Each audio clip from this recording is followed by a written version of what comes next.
So coming back to AI, so now we've got these great companies, great entrepreneurs, and they're ready for AI because AI is all about iterating and getting more data. So they're the perfect group of people and companies to use and expand AI. So the third thing that China has is more money is going into China.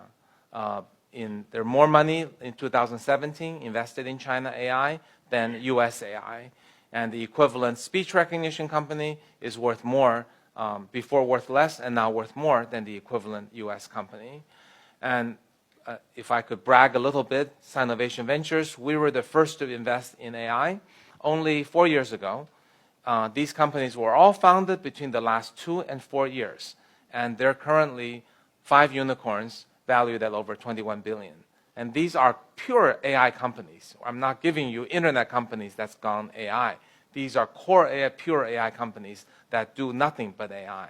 So you can see, I don't know if we can find that much value in Silicon Valley today in terms of AI companies. So that's why China has gone really far ahead with the entrepreneurs, the engineers, and the business models, and the data, which is very important.